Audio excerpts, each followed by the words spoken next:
My guest today is Robby Greenfield. Robby is the founder of Umoja Labs, building out a very cool looking platform to help enable next generation yield with lower risk. That's what everyone wants. We'll learn all about this today. Welcome to the show, Robby. I appreciate it, Andy. Thank you for having me. It is a pleasure. Hey, look, let's do what we do at the beginning of the show, Robby. It'd be super cool if you could please introduce yourself. Would love to hear some of your personal and professional backstory. Yeah, I guess, what have you been doing in the lead up to founding Umoja Labs? Yeah, absolutely. So my journey, especially in particular to crypto, starts in 2011. So I was introduced to Bitcoin by a close friend who had created a Bitcoin exchange at the time. I have an engineering background at the University of Michigan, so I was building, gambling sites and exchanges because that was really the only two use cases that you had at the time. There's about 12 cryptocurrencies, around that period. And, just the whole promise and premise of blockchain technology, disintermediating, power centers, particularly around that time, because in the United States, you started to see the rise of BBUM and, different kind of protests that I think, echoed a lot of that kind of disintermediation cypherpunk type culture, at least in a way. And so it really was just a passion project of mine. Started my career at Goldman, then went to Cisco Systems, and then finally had the opportunity to go full-time in the space at Consensus in 2017, and went on to lead social impact at Consensus, facilitated some of the first stablecoin-based humanitarian aid programs, worked with State Department, Oxfam, Red Cross, a lot of big entities that at the time they were doing their blockchain 101 sessions. So this is when all the corporations were just trying to understand what even was this. And it was from that in 2020 that we spun out of Consensus and eventually created Umoja. So we initially created products that focused on humanitarian aid. So how can you, disperse USDC or DAI to somebody in an extremely rural environment without them knowing that they're using cryptocurrency at all, and they're using a Nokia, right, or an NFC card, right, and they can use that at normal payment mechanisms to get food, and you can track the different things that they're getting, so that the NGOs are accountable. And then effectively we had, graduated or evolved to the DeFi side once we started to see that there were a lot of other things that you could financially automate for folks in terms of, hedging FX risk, which a lot of international aid organizations experience, or generating yield in ways that were simpler for folks that, didn't know how to connect a wallet or do all these different tricks that we see in DeFi.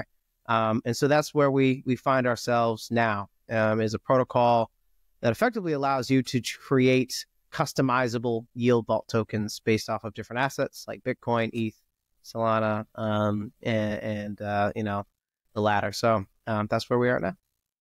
Awesome. Thank you, Robby. So yeah, well, let's dig into it a little bit. Love to get, I guess a kind of bit more of a high level vision for what you're building here with the protocol. Like maybe start with the problem. So I think I saw in one of your blogs, or maybe on the docs on your website, you're talking about how, I don't know, something like 500 million people on the planet own some form of digital assets, but I think there's only, this is, I think 0.5% of those people are actually daily active users, right? So yeah, just explain why that's potentially a problem and potentially a huge opportunity as well, Yeah, no, absolutely. I mean, as we're at a time where I think inflation is probably the highest, economic forecast, for the dollar and then for the world, unfortunately, I think it has faltered quite a bit.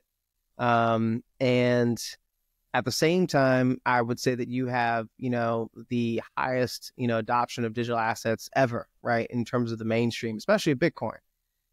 Yet you don't really see the same adoption of decentralized applications. And this has always been an issue, right? The adoption of cryptocurrencies over, the broader blockchain ecosystem. And DeFi obviously shines bright as one of the main use cases, for just blockchain technology more generally, but still too complex for most people to use, too risky for people to use. And so our focus is how can you help individuals monetize their cryptocurrencies, but in a way that's just as easy as accessing those cryptocurrencies in the first place, right? We came to find that, staking or doing all these other things, some people will do them, some institutions will do them, but at the same time, you need to make your DApp as easy as getting a token, right? At this point in the game. And so we focus on that, but we focus on that while minimizing as much risk as possible. Because oftentimes you have smart contract risk, or you have the risk of something being super volatile, all these different risks, or custody risk, right? You can lose something. So trying to do it in a compliant and a secure way, but also give people the opportunity to earn, 5 to 10% on their Bitcoin, or in the future on the USDC, et cetera. And it really does, come from our initial mission, even when we were doing humanitarian aid, which is accessibility and financial inclusion, right? It just comes down to that. And so that's what our focus is. Yeah, that's a good way of putting it, though. So if that's the case, then Robby, who is I'm sure the kind of the end user could be anyone. Sure. You'd be delighted to have anyone using the protocol, right? But is there like kind of different target markets that you're specifically thinking of that can, be really well served by what you're building? Yeah, absolutely. So we see the most adoption in some of the highest adopting Web3 emerging markets. So this is going to be your Nigerias, your Vietnams, your Indias, Brazil, Argentina, right? A lot of the areas, that struggle with hyperinflation. And interestingly enough, that usage, particularly of Bitcoin, but also of, things like USDC, that substitute of fiat currencies for cryptocurrencies in the context of hyperinflation is increasingly becoming a Western issue, right? Yes. Like as we see Bitcoin reserves being proposed, and people are realizing that real inflation versus the CPI that the Federal Reserve uses, those are two different things. And so it has been interesting to see, those regions pick up steam. And I think the rest of the world is actually going to follow them in that behavior.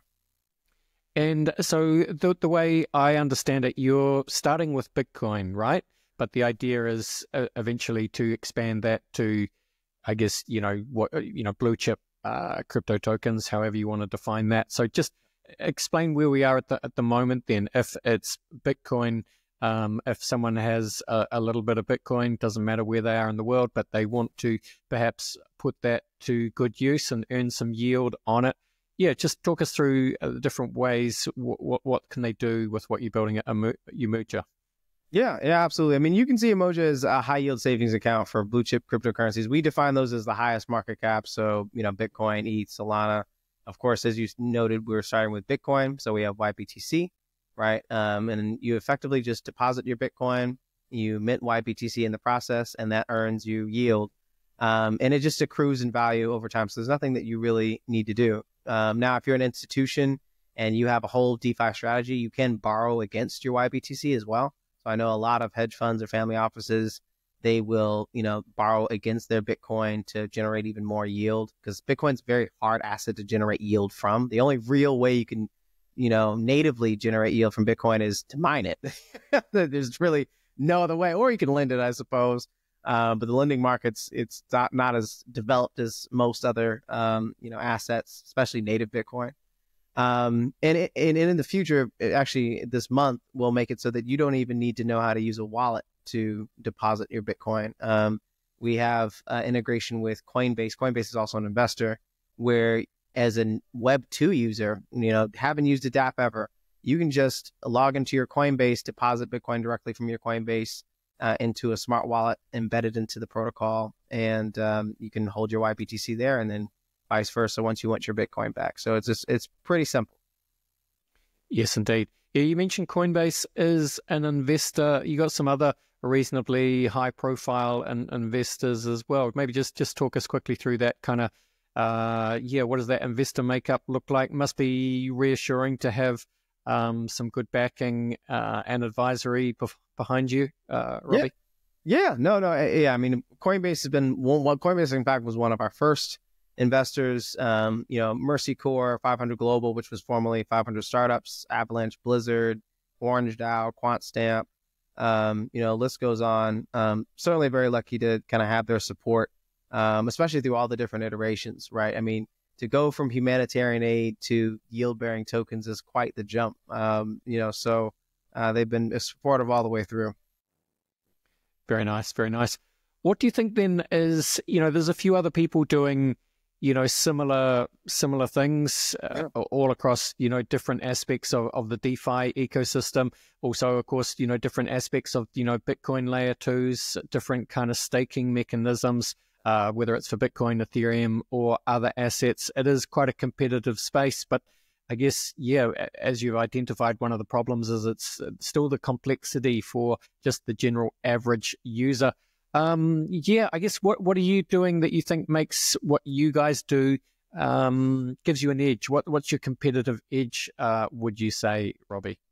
Yeah, absolutely. I would say it would be liquidity, ease of use in our APYs.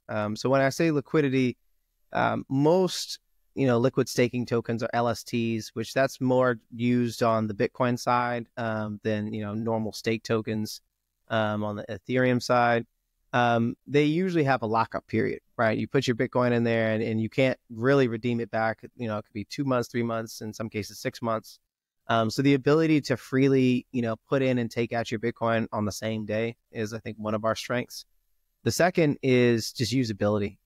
So once we introduce the no wallet feature, anyone will be able to use the protocol with zero blockchain wallet knowledge. And that's massive, right? As just to stake or swap or any of these things that you or I might find simple is a lot. I mean, you have to understand what MetaMask is and have a whole tutorial on that before you really can get to the application itself. And of course, given the Bitcoin L2 system is very new, they still struggle with a lot of those UX issues. And then last is the yield itself, which maybe I should have started with this, is that we have one of the highest yields in the world. Oftentimes in DeFi, you'll see, an APR and you'll see some ridiculous percentage, 40%, 30%, right? And what people don't know is that those APRs aren't in Bitcoin. They're in points, right? They're in other tokens, foreign tokens, right? And then when you get down to it, you're like, okay, what is the actual APR, APY in Bitcoin? It'll be 1%, right? It'll be a very small fraction of that. So the APY that we show on Umoja is always fully in terms of Bitcoin. It is nothing else. And even sitting at around 5% right now, that's market leading. And so, liquid, compliant, secure, get a good yield, and you can take out whenever you want to take out. Yeah, that's a really good point, actually, Robby. And of course, a lot of the different protocols, they don't make it easy for the end user because there's not necessarily a common agreed upon way to measure different yields, especially when you're giving people a different native token or a different kind of reward token or whatever it is. So that complexity alone makes it challenging for new, just you can imagine new users, young users. It's not easy, is it? Yeah. And sometimes I won't disparage and say that I know, but sometimes I oftentimes feel that it's done on purpose, right? Of course it is. Kind of leaning into the already not great UX. And it's like, well, guys, that's not, we already know that, token emissions and giving people just these kind of random tokens is not healthy for the ecosystem, especially in a market like it is now where things are, the complete opposite of where people thought it would be, right? Following this past December. So we just try to focus on the fundamentals when it comes to value. And in Bitcoin, everyone's always going to want Bitcoin, even if it's down. So just focus on giving more. Yeah, I think that's an excellent point, Robby, and you're 100% correct. And it's been really interesting, as you say, to look at the market at the moment. While obviously the entire market is down, and look, it's tough times in the markets and all markets, but especially crypto. But what has become clear is at least you can see that people do still want Bitcoin, whereas it's harder and harder to see, the value proposition for all these thousands and thousands, if not more, different altcoins, and of course more being generated every day. And it's just a saturated market, and the performance of most of those altcoins against Bitcoin doesn't look good. But it's a tough lesson that people have to learn, Robby. Yeah, no, I absolutely agree. I mean, and even internally with our own token, we had this conversation of the only way to really anchor an altcoin or utility token's value is you have to relate it to either, redistribution of revenues, right, in any meaningful context, or to a greater asset, like Bitcoin. So for like the Umoja token, the core value proposition is if you stake it, for those who are more DeFi oriented, you get more Bitcoin, not even getting more Umoja, and trying to really directly correlate the success of the protocol, whether it be in assets under management, AUM, or, more colloquially known as TVL, increasing that to increasing the value of that asset, rather than, to your point, like in the earlier days, 2020s, 2017, 18, where it's like, no, you just get more of this token, and use it somewhere. So I absolutely agree with that. Yeah, and I mean, speaking of that, there's a great blog post that someone on your team wrote. The post is called "The Resolve Reestablishing Community Confidence," and it's what you're talking about. Just how you guys kind of see the value of the Umoja token over time, and what you guys are doing to kind of support that token and make sure that it does have the support of the team. But it's a challenge, that everyone in the industry is facing, and it's good to see that you guys kind of address it and try and get ahead of it and are working to support that. Yeah, and I mean, and it's it's interesting, especially coming from, I would say, the more pragmatic side of blockchain technology to then the more token focused side over my career within the space. It's just two different worlds. I mean, one's bizarre. The token side is bizarre land. I do prefer the more pragmatic side, but I think that what's happened, especially with the meme coin super cycle that we've had over the past year, is, I mean, two things. One, coming off of the FTX kind of crypto recession from 2022 to 2024. You had a lot of people just going into recession gambling. They didn't believe in utility tokens anymore because it was a slow rug pull, right? You had a lot of people who got into pre-sale, and then they would sell off as soon as it was listed, and then everybody else wouldn't do well. And so they were tired of that, especially after, bad markets for 2 years. And then you had meme coins come, which I think that accelerated people's belief. One, that I don't really care if there's any particular purpose or utility of this token, but then two, I want my returns like immediately. Like I either want to get wrecked and lose all of my money, or I want, 1,000x. And that behavioral psychology, I think, plays a really great role in terms of the culture of hodling that we had before, right? It pretty much just diminishes that completely. And so I think it's important to kind of communicate a value proposition that's like based in like, you will get X, and X is actually valuable to you, rather than, you're just going to believe in me and see what we're putting out on Twitter and hope that the token does well over the long term. Yeah, couldn't agree more.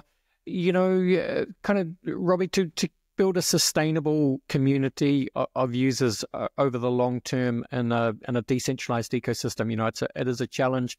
It takes time. What kind of strategies are you using to build your user base and keep those users retained and educated and onboarded over time? It's very, very tricky because there's two type of users in DeFi. I mean, one, certainly institutional. And I think, institutional users aren't talked about much in DeFi because of this supposed, decentralized maxi ethos. But, really, when you look at the Uniswap Aave, the vast majority of their volume is institutional. It's not individual users. Though I do think that it is marketed in that way. And so you're going to get the vast majority of volume from your family office, from your crypto hedge funds and VCs. I mean, that's just the fact of the matter, right? And they're fulfilling a purpose for, their investors. And then you have, Web3 retail, and the vast majority of active Web3 retail is going to come from, again, high adopting Web3 emerging markets, Nigeria, Vietnam, India, Brazil, Argentina. That's where they're coming from. Turkey, CIS regions. And they all interact, and are looking for different value propositions. I think in mass, they were looking at meme coins, but that bubble's kind of popped. And now, in terms of getting them, you really have to market the value proposition of the protocol itself, not the token. So when we market on X, for example, via digital ads or Google ads, we're always talking about this is the best place to monetize your Bitcoin. And that's typically what even gets them to find, our own governance token right after that. Putting out a lot of videos, putting out a lot of blogs, being transparent as to where we are as a team and what decisions we make in terms of, token listings and things like that, because that can be a very contentious topic, and just kind of telling it how it is. And yeah, and then also just partnerships with other protocols that have, I think, reciprocal value, right? So lending protocols so that you can borrow against these assets, or even trying to find new ways to generate yield, like looking at tokenized Bitcoin hash rate, for example. I think those things expose you to communities that, genuinely want to monetize the asset or are genuinely, believe in the asset itself. And you see, again, it depends on the community. For Bitcoin, typically hardcore, hodl, I'm long forever. But even in communities like Solana and XRP, you have a similar stickiness, but it's just in a different way. But yield does seem to be, outside of stable coins, one of the biggest use cases in DeFi to get those users in the first place. But getting those individual users is a lot more difficult, I would say, than getting the institutions. Yeah, very much agree. I guess, Robby, we talked about the yields, and your yields look very competitive indeed. I guess the other thing we should talk about is just risk. How do you think about risk, and what are the kind of the key risks that the people should be aware of if they're wanting to access that yield? Yes, absolutely. So for I can talk to the risk for us, but some of them are risk more broadly, like smart contract risk. Anything built on a smart contract is always going to have that risk. You can audit the hell out of a smart contract and still, you can find exploits. I would also say that there is compliance risk increasingly, right? People think that just because we're in a Trump administration that everything is legal, but it is not. And as these assets become more institutionalized, the pressure for, high AUM protocols is going to increase in terms of, is this a security? Why is it not? Do you have, risk disclosures, terms of use to protect your users, and I would also say, custodial risk as well. So, where are these assets actually being held? And I think what a lot of people kind of forget is that, earlier on, again, 2020, 2021, it was acceptable to say, oh, we use a multi-sig and we're good, right? We have 4 different people. You don't know who they are, but it's really, really hard to get into that wallet.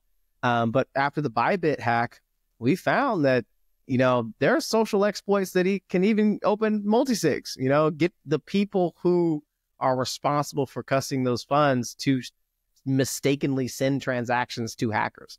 And so we take that pretty seriously. A lot of investment into compliance in terms of, protecting against the risk that we have. But, I think a lot of protocols still don't take that as seriously, especially the ones that aren't as visible as maybe the top 5, 6. Yeah, very well said.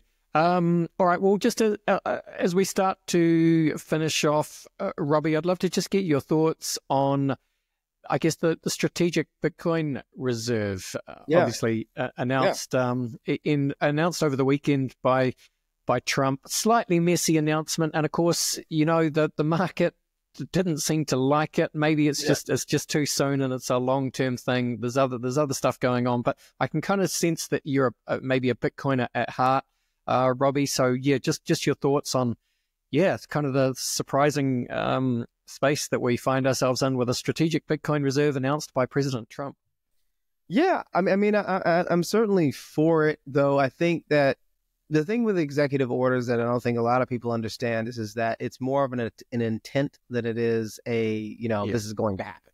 Yeah. In some cases, executive orders can be very effective. In cases like these, where it's like, well, you actually have to get approvals from different government bodies to figure out where that money is going to come from to fund such an effort. Of course, the U.S. does actually already kind of have a Bitcoin reserve in terms of the Bitcoin that has gotten from crime and Silk Road and things like that. Could just consider making that the reserve, which I guess would be a lot less exciting for the market in terms of, the government aping in on Bitcoin. Though, more broadly, I do think that Bitcoin, will increasingly prove itself to be a reserve asset in the context of inflation. And as you know, the U.S. cannot get out of this, perpetual debt cycle that it has. I mean, it's impossible. So, USD inflation will continue. The issue with custodying gold is that you need to have a custodian that has to be physically somewhere. It's very heavy, and though countries like Russia and China, have been buying mass amounts of gold, I think in the long term, it's not going to be sustainable for most countries to, rely on just that, especially given, that effectively all the BRICS nations no longer trust Western financial ecosystems that used to custody that gold in the first place, right? Post Ukraine war, right? After the sanctions and seizures of Russian assets and all that type of stuff, other countries realize that even with gold, if you are custodying it in a different country, they can steal it from you. And so I think that, and of course, the inverse relationship that Bitcoin has with the US dollar strength, will position it, very well for federal adoption, globally. And you already see that at a corporate level, where you see the Meta Planets and MicroStrategies and Teslas, have, Bitcoin as a reserve asset on the treasury side. The one thing that I do think is happening is that, Bitcoin now has become a very manipulated market, right? It's not the same, a few whales here and mostly small fish there type thing that it has been historically. Now you have the BlackRocks in it, you have the others that are in it, and that's going to make the market, I think, be a bit more suppressed. And there's a lot of studies in terms of how similar things have been happening with gold. In fact, there's a whole institution that focuses on, gold suppressed markets, whether people believe it or not. But it would make sense if there is true belief that this asset has the potential to become a reserve asset that parries gold, then you would want to suppress it before you had, that type of mass investment.